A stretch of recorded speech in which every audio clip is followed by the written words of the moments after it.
Bem-vindos ao programa Um Fato, Duas Visões. Hoje a nossa convidada é a Raquel de Oliveira Brown, obrigada de ter vindo, para falar conosco sobre comunidades de aprendizagem. Minha parceira de sempre, Márcia Almeida Batista, da Faculdade de Ciências Humanas e da Saúde, como sempre, muito juntas, né? E eu, Neide Noff, da Faculdade de Educação. Mais uma vez, bem-vinda, obrigada pela sua presença, né? E queremos saber um pouco de você, esta ideia de comunidades de aprendizagem, né? A articulação dessas comunidades com os projetos sociais. Como você vê isso? Como isso se organizou? Conta um pouco para nós sobre isso. Bem, eu queria agradecer o convite, professora Neide, professora Márcia, por estar aqui. Bem, eu acho que eu tenho que fazer um breve histórico para que vocês entendam esse contexto. Havia um trechinho de um livro do Michael Apple falando sobre escolas democráticas e havia ali um parágrafo falando sobre escolas democráticas e comunidades de aprendizagem. Aí descobri, na Universidade de Barcelona, o professor Ramon Flecha, que desenvolveu um projeto de inclusão social através da educação. Então, fomos até lá e analisamos esse projeto, Comunidades de Aprendizagem. Como é que ele surgiu? Os imigrantes que estavam chegando na Europa eram responsabilizados pelos baixos índices do PISA, resultados do PISA. E aí o Parlamento Europeu decidiu fazer um concurso para ver como podemos melhorar essa situação. E o professor Ramon Flecha, que é presidente do CREA, que é um centro de investigação de práticas teorias e práticas sobre inclusão social. Inclusão no sentido de trazer esses imigrantes para dentro da escola. Então, como é que eles poderiam desenvolver isso, sendo que eles eram os responsáveis pelos baixos índices do PISA? O professor Ramon Flecha ganhou, através de um projeto chamado Included, Inclusão pela Educação, ganhou alguns milhões de euros. E Isso sempre é bom, não é? É isso aí. Sim, ele teve um financiamento bastante grande e ele envolveu 15 universidades e institutos de pesquisa na Europa para que eles pesquisassem no mundo quais eram as ações educativas que davam certo no mundo. E os pesquisadores saíram pelo mundo e chegaram a 7 ações educativas de êxito. Existem 4 principais e uma delas é tertúlia literária, que nós vamos conversar um pouquinho hoje. Porque bastante o que é? O que a palavra tertúlia quer dizer, né? Tertúlia é uma palavra antiga, né? Na realidade, a base de comunidade de aprendizagem é a aprendizagem dialógica, né? Então, tertúlia literária tem como base esse diálogo a respeito de textos ou a respeito de livros, sempre da literatura universal. São aqueles livros que se os alunos não lerem na escola, em casa eles não vão ler, né? Então, a ideia é que eles desenvolvam aí técnicas de leitura, técnicas de escrita, através desse projeto de tertúlias dialógicas. Como você lida com isto e a inserção social vindo de Paraisópolis, que você tem esse contato? Então, esse projeto Tertúlias Dialógicas surgiu, na realidade, em 1978, numa sala de EJA, na Espanha. Fala o que é EJA, né? Educação de Jovens e Adultos, na Espanha. E nós temos a educação de jovens e adultos na nossa escola e procuramos aplicar essa técnica, né? E esses alunos são alunos de 15 a 60, 70 anos, que estão na educação de jovens adultos à noite. São alunos da comunidade de Paraisópolis, alunos que trabalham o dia inteiro e que ficam conosco até às 10 da noite, no curso de educação de jovens e adultos. E essa estratégia aproxima muitos alunos entre eles e aproxima esses alunos da escola também. A gente sempre ouve falar que a leitura colabora para o desenvolvimento da pessoa. Por outro lado, a leitura também não é adepta de algumas pessoas, tendo em vista o cansaço, a vida corrida, a rapidez. Eles querem, ao invés de ler, eles querem agir, fazer. Como você vê isso dentro dessa educação de adultos, jovens e adultos, quem trabalha o dia inteiro e vai para lá tendo como ênfase a leitura, o diálogo? Bom, a estratégia é o seguinte: o professor pega sempre um texto clássico de Machado de Assis, Lígia Fagundes Telles, Érico Veríssimo, mas que tem algo a ver com a vida deles que eles tiveram eventualmente pregressa no Nordeste. Isso traz um vínculo muito grande. E são textos muito interessantes e muitas vezes relacionados com a vida que eles tiveram ou têm. Isso traz um grande interesse e um grande diálogo no grupo, né? Então, eu frequentemente assisto tertúlias, eu fico impactada de ver como eles se relacionam. Mas acho que eu preciso explicar um pouquinho como funciona essa tertúlia para a gente entender essa dinâmica, né? Bom, existe um texto ou um livro. Nós, por exemplo, usamos o livro Paulinho, da Silmara Casadei, que fala sobre a vida de Paulo Freire. A vida toda dele no Nordeste, etc. Também por um rio do Cortês, que veio lá do sertão do Seridó. O Cortês veio conversar com eles na escola, então a gente já vai criando vínculos com relação à cultura deles, né? Então, eles leem o livro, se for pequeno, ou um texto em casa, eles grifam um parágrafo ou dois que eles realmente gostaram. Eles têm uma ficha de leitura que eles copiam o parágrafo, então estimulando não só a leitura, mas como a escrita também. E eles trazem essas ideias para a sala de aula. E eles leem mesmo? Leem. Se não leem, porque isso acontece com EJA, alguns não conseguem ler. Isso acontece em todas as salas de aula. Também. Mas acho que no EJA é uma condição diferente, porque nem sempre eles sabem ler. Então, eventualmente, a professora retoma esse texto, né? Mas o pedido é que eles leiam em casa. Se eles não conseguirem, tragam uma pessoa da família, um filho, alguém da casa, que ajude na leitura. Porque a ideia é que esparrame também na comunidade, esse interesse pela leitura. Chegando na escola, a professora eventualmente lê novamente esse texto, ela faz uma lista de inscrições, quem é que quer participar, porque ninguém é obrigado a participar. No começo eles realmente ficam tímidos, mas à medida que eles vão adquirindo confiança, existe uma grande lista para participação. E aqueles que no começo não participam, depois acabam participando porque se sentem confiantes, né? Então, eles leem o trecho que eles gostaram. E a palavra-chave é porque você gostou. Não é o entendimento do texto, mas é porque você gostou. E quando ele coloca porque ele gostou, normalmente ele se refere à vida dele. Então, acaba sendo uma grande terapia, professora Márcia, em conjunto. Né? Quando eu assisto tertúlia, eu fico imaginando, meu Deus, quanto conhecimento esses alunos têm.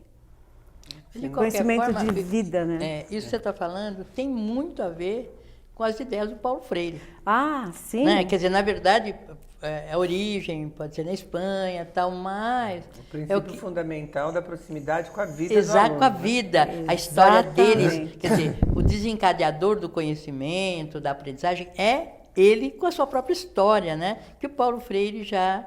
Aliás, na Universidade de Barcelona, foi onde eu mais ouvi falar, mais do que aqui na PUC, sobre Paulo Freire. Olha. E o Paulo Freire e o Habermas, eles dão ali toda a sustentação científica para a comunidade de aprendizagem, que é a aprendizagem dialógica. Certo. E o Paulo Freire fala que a palavra da vida vem antes da palavra escrita. Então, né? eu fico aqui me perguntando, né, assim, foi uma curiosidade que me surgiu agora, né? Por que um recurso tão interessante, né, e que ele é pensado para as comunidades menos privilegiadas economicamente, porque ele também não é usado na escola como um todo? Mas ele é usado. Ele é usado. é que a nossa ênfase hoje foi educação de jovens e adultos. Mas nós temos tertúlias literárias no 9º ano, já na escola como um todo, não só no projeto social. E temos tertúlias científicas, que os professores de ciências leem textos, mas usando a técnica de tertúlia. Temos tertúlias pedagógicas, lemos textos, por exemplo, pedagógicos, e esses textos são debatidos aí no formato de tertúlia. E o importante que eu acho nesse contexto é que o professor não tem uma voz a mais, né? Ele tem uma voz igualitária no grupo. Então, é difícil para alguns professores, inclusive, não se posicionarem. Se eles quiserem se posicionar, é mais uma ideia, junto com o grupo. Mas a ideia dele não prevalece. Ele não faz um fechamento de texto, olha, gente, é isso, aquilo. Não. Cada aluno tem a sua ideia respeitada. Por que será que pode? Tem como mesmo fazer um fechamento de um texto? Né? Tem uma ideia que é a perfeita sobre um texto? Não, não tem. Eu concordo com você, eu acho que realmente não tem. Mas os professores estão... eu sou professora, não estou criticando professores de jeito nenhum. Nós fomos treinados dessa forma. Bom, agora vamos concluir, né? E isso não acontece na tertúlia. A opinião de cada aluno é respeitada. E se o professor quiser falar, é um trecho que ele vai fazer uma constatação também. Não é mais importante nem menos importante que a opinião dos alunos. Né? Eu sempre fico impactada com a palavra tertúlia, que não é uma palavra comum. É uma palavra antiga, né? Então, exatamente. Exato. É uma palavra que significa... Leitura em grupo. Leitura em grupo. E se a gente conseguir uma palavra... Aliás, quando eu estive na Espanha, eu estranhei mesmo algumas palavras. Por exemplo, atuações educativas de êxito. Que é difícil entender isso. São ações educativas que dão certo na sala de aula, né? Então, mas eles usam, sim, muito o caráter do espanhol, né? E que nem sempre faz tanto sentido para a gente. Até porque eu acho que uma das coisas ruins dessa frase, né? Ações educativas de êxito, sim, reporta uma concepção de êxito com a qual a gente tem destruído muitos jovens, né? Que a gente define aí êxito, sabe lá Deus como. Exatamente, o que é êxito, né? Eu acho que nós teríamos que achar, sim, palavras mais adequadas para o português. Eu brinco muito que mas elas são importadas, né? Tem um material produzido pelo Estado falando sobre estratégias exitosas e escolas exitosas de educação. Criou uma grande polêmica, além de gerar uma competição, sim, muito grande e um desprestígio muito grande de algumas escolas que tinham êxito na visão delas, né? E não estavam ali representadas. É uma palavra mesmo bastante complicada para nós de educação. Polêmica, e você vê diferenças assim entre o trabalho que é feito com os alunos do EJA e os alunos da escola normal? No princípio, sim, especialmente quando eles chegam na escola, existe uma questão muito séria de autoestima, né? Eles não se sentem no mesmo nível, vamos dizer assim, dos alunos do ensino médio, mas a gente procura cuidar de uma forma... Eles são feitos juntos? À noite. Nós temos ensino médio noturno, salas separadas e EJA noturno.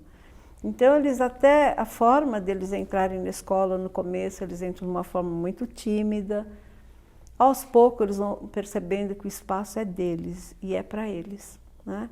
Então, a autoestima vai realmente mudando e a coisa mais emocionante que temos são as formaturas, porque nós temos formaturas conjuntas com o ensino médio e EJA.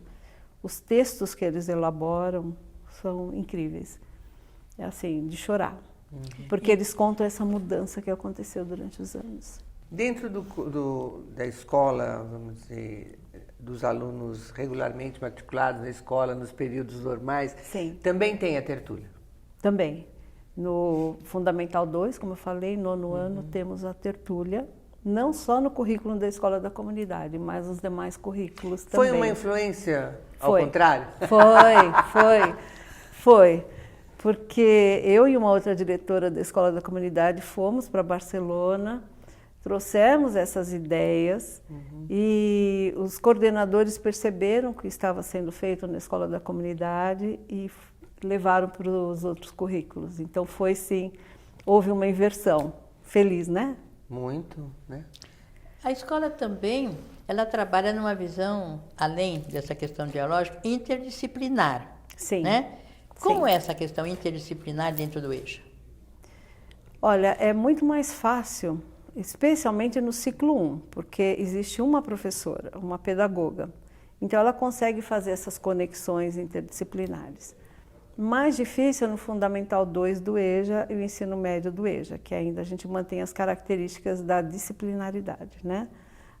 Nós temos química, física, biologia, só que isso tende a mudar, que eu acho que a nova tendência agora é trabalharmos com área de conhecimento, né? Trabalharmos de uma forma interdisciplinar, mas acho que todos nós temos que nos preparar para esse trabalho, né? Ele não é automático. Acho que tem que haver uma mudança aí de concepção do próprio professor, da própria escola, em endossar esse trabalho interdisciplinar. Então, não vejo só no EJA, mas em todos os currículos como um desafio que nós vamos ter aí pela frente. Um desafio inevitável, né? Que é trabalhar de uma forma interdisciplinar. Até porque se o eixo é o diálogo, e o diálogo é articulado, Não é? Né? Quer dizer, não dá para ser o diálogo por separação de conhecimento. Exatamente. Né? Agora vamos falar o diálogo do ponto de vista social, agora é o político, agora é o acadêmico, agora não sei o quê. Então, acho que se é o diálogo, Sim. tem que realmente esse desafio vir Nós já para estamos todas as quebrando escolas, né? barreiras. Por exemplo, o professor de português está trabalhando poesia junto com a professora de artes. As poesias dos alunos estão sendo transformadas em banners que serão colocados pela escola. Então, acho que tem sido um movimento mais ou menos natural entre eles. Mas, começando. Começa né? pelas humanas. Olha, sim e não. Por exemplo, a professora de química tem trocado muito com a professora de português e professora de inglês. Né? Então, a professora de química montou um terrário para o EJA, e eles fazem as observações, escrevem as mudanças, né, do terrário. Então, esses professores já estão naturalmente se movimentando, mas é algo particular que eu tenho incentivado. Eu fiz o curso com a Ivani Fazenda, de interdisciplinaridade, tenho passado textos que eu recebo aqui na PUC para os nossos professores, inclusive textos da professora Neide, do professor Mazeto. E eu acho que assim, todos aos poucos vão tendo contato com o que a escola atualmente exige, a educação atualmente exige, né? Que é sair dessa caixinha e termos essas caixinhas integradas aí. Atualmente a gente tem aí uma discussão desencadeada pelo nosso presidente da militarização das escolas. Sim. Né? Como é que você vê isso? Como é que a gente pode falar sobre isso? Eu acho que a gente não pode colocar rótulo numa escola. Nós temos que pensar nas ações que vamos desenvolver dentro da escola e observarmos de uma forma científica os resultados dessas ações. Se forem positivas, independentemente de ser militar ou não, ok. Mas não é porque vai dar certo por ser uma escola militar. Eu acho que as ações desenvolvidas dentro da escola ou das escolas é que devem ser analisadas, independentemente de títulos, né? Essa é a minha opinião. A gente fica preocupada, né, com essa questão da militarização, porque, a princípio, eu discordo, porque a educação, ela não pode ser, pode ter uma ênfase na disciplina, mas a ênfase na disciplina qualquer escola Sempre, tem que ter. todas as Então aí eu não escolas. acho que é esse rótulo. Uma ênfase no conhecimento tem que ter qualquer escola. E até porque a infraestrutura do que eles propõem para o militar, né, é diferente da infraestrutura da escola pública comum. Então eu acho que tem que transferir as verbas. Então, se da essa escola infraestrutura pública, é boa, tem que ser trazida para a exatamente. escola pública. Então essa é uma ação boa, uma mas tem ação que boa. ser redistribuída, Eu pensei né? em dois aspectos do que você está falando, né? O primeiro de que a tertúlia é dialógica, Sim, né? sim.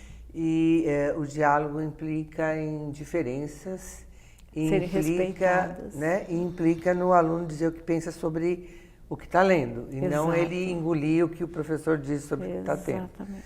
E quando você coloca isso dentro de uma concepção militar, que assim, o Exército é uma instituição hierárquica.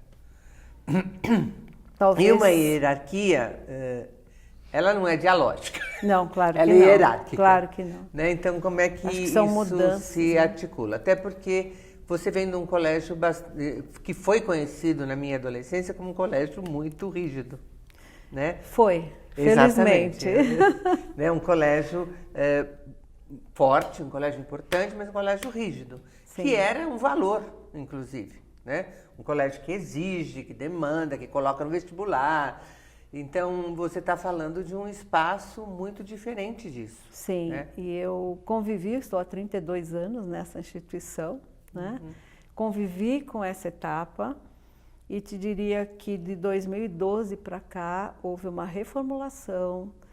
Nós temos atualmente comitês de pais que atuam dentro da escola e são parceiros e que colaboram e trazem opiniões para melhorias da escola.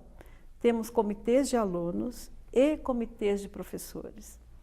Então, a comunidade está sendo ouvida, né? Ou seja, nós estamos de novo aí numa linguagem dialógica, né? E são verdadeiramente ouvidos. Isso não significa fazer um papel e entregar. Então, houve uma mudança assim, de política da escola de 2012 para cá. Inclusive incentivando professores, diretores a voltar a estudar. Nós temos muitos professores, especialmente da Escola da Comunidade, aqui na PUC, fazendo mestrado e doutorado, né?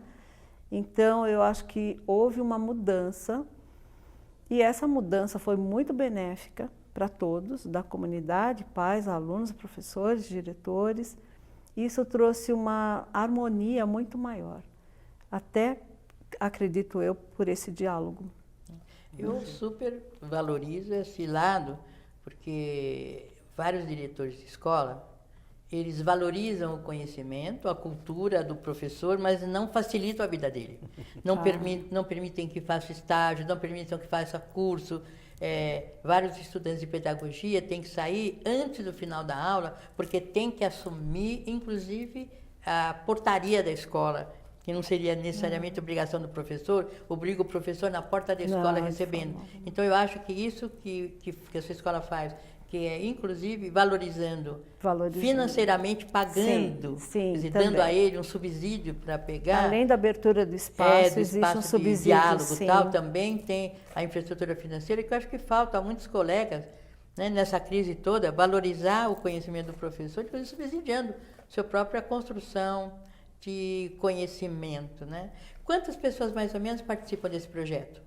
De projeto Do EJA, social, social ou da Escola da Comunidade? Vamos pegar da Escola da Comunidade do ponto de vista social. Tá. Nós temos 1.400 alunos em 2 unidades. Comigo eu tenho 42 professores. Existe uma orquestra fantástica. Existe um coral de alunos. Existe um curso de artesanato.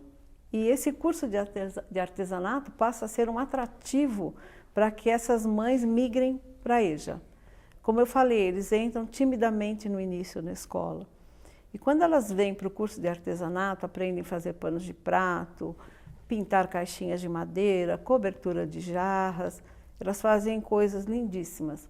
Elas já sentem esse acolhimento da escola. E a própria professora de artesanato estimula que esses alunos mudem para a EJA e que voltem a estudar. Então, existe uma ponte aí para que os alunos cheguem ao EJA, né?